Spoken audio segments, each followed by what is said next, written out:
ఈ వీడియోలో నేను చింతపండు పులిహార రెసిపీ తయారీ విధానం చూపిస్తున్నానండి. ఇది చాలా టేస్టీగా ఉంటుంది. చాలా త్వరగా చేసేసుకోవచ్చు. టేస్ట్ మాత్రం అదిరిపోతుంది. ఒక్కసారి మీరు కూడా ఇలా చేయండి, మీకు తప్పకుండా నచ్చుతుంది. ఇంకా ప్రాసెస్ చేసేద్దాం. అందరికీ నమస్తే, welcome back to my channel. నేను మీ నాగలక్ష్మి. ముందుగా ఇక్కడ నేను చింతపండుని నానబెడుతున్నాను. ఇక్కడ నేను చింతపండుని 50 గ్రాములు తీసుకున్నాను. దీన్ని ఒకసారి కడిగి కొంచెం వాటర్ వేసి నానబెడుతున్నాను. నేను రైస్ అనేది ఒక 200 గ్రామ్స్ వరకు తీసుకుంటున్నాను. ఈ రైస్కి చింతపండు సరిపోతుంది. ఈ రైస్ ఎలా వండుకోవాలంటే కొంచెం పలుగ్గానే వండుకోవాలి, అప్పుడే టేస్టీగా ఉంటుంది. ఇంకా తర్వాత తాలింపును పెట్టుకుందాం. పొయ్యి మీద కళాయిని పెట్టుకొని కొంచెం ఆయిల్ వేసుకోవాలి. ఈ ఆయిల్ హీట్ అయిన తర్వాత ఒక 2 స్పూన్ల వరకు జీడిపప్పుని చక్కగా గోల్డెన్ కలర్ వచ్చేంత వరకు వేగించుకోవాలి. వీటిని తీసి పక్కన పెట్టేసుకోవాలి. తర్వాత అదే కళాయిలోకి ఒక 4 నుండి 5 స్పూన్ల వరకు పల్లీలను తీసుకొని వీటిని కూడా చక్కగా వేగించుకోవాలి. ఇవి మనం వేగించేటప్పుడు మంట అనేది మీడియం టు లో ఫ్లేమ్లోనే పెట్టుకోవాలి, అప్పుడే చక్కగా వేగుతాయి. ఇంకా పల్లీలు ఈ విధంగా వేగిన తర్వాత వీటిని కూడా తీసి పక్కన పెట్టేసుకోవాలి. ఇప్పుడు మళ్ళీ ఇదే కళాయిలోకి ఒక 4 పచ్చిమిర్చిని ఇలా కట్ చేసి యాడ్ చేసుకోవాలి. వీటిని కూడా మంచిగా వేగించుకోవాలి. ఇంకా పచ్చిమిర్చి అనేది ఈ విధంగా వేగిన తర్వాత వీటిని కూడా తీసి పక్కన పెట్టేసుకోవాలి. మళ్ళీ అదే కళాయిలోకి ఒక స్పూన్ వరకు పచ్చిశనగపప్పు, అలానే ఒక స్పూన్ వరకు సాయి గుళ్ళుని యాడ్ చేసుకోవాలి. అలానే పావు స్పూన్ కన్నా తక్కువ ఆవాల్ని యాడ్ చేసుకోవాలి. వీటన్నిటిని చక్కగా కలుపుకొని వేగనివ్వాలి. ఇంకా ఈ విధంగా వేగిన తర్వాత వీటిని కూడా తీసి పక్కన పెట్టేసుకోవాలి. అలానే 2 ఎండుమిర్చిని ఇలా కట్ చేసి యాడ్ చేసుకొని వీటిని కూడా కొంచెం లైట్గా వేగించుకోవాలి.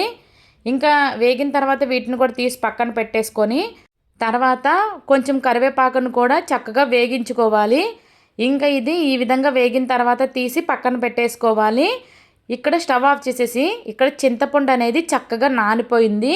ఇలా చేత్తో స్మాష్ చేసుకోవాలి. ఇలా చేయడం వల్ల అది చింతపండు కూడా చక్కగా నానింది కాబట్టి దాని నుండి గుజ్జు అనేది చాలా త్వరగా వచ్చేస్తుంది.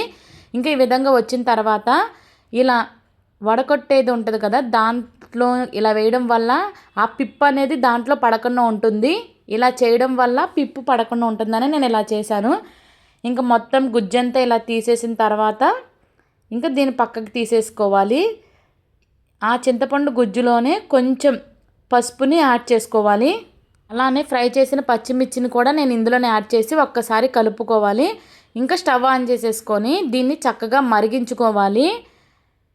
ఇక్కడ ఇది దగ్గర కావడానికి ఒక 5 మినిట్స్ అలా పడుతుంది. మధ్య మధ్యలో కలుపుకుంటూ ఉండాలి. మంట అనేది కొంచెం మీడియం టు హై ఫ్లేమ్లో పెట్టుకోవచ్చు, కానీ చింతపండు అనేది చిందుతూ ఉంటుంది, చూసుకోవాలి.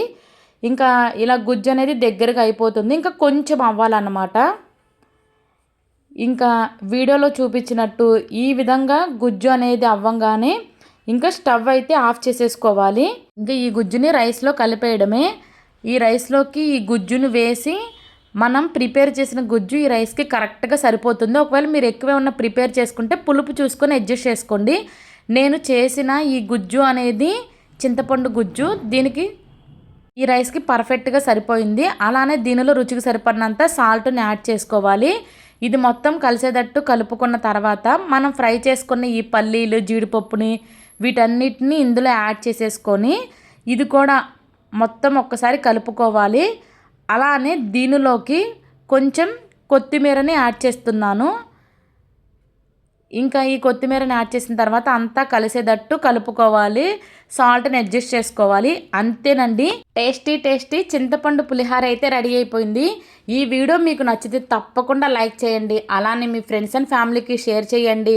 ఇంకా ఎవరైనా నా ఛానల్ని సబ్స్క్రైబ్ చేసుకోకపోతే తప్పకుండా సబ్స్క్రైబ్ చేసుకోండి. అంతేనండి, thank you for watching. Bye bye.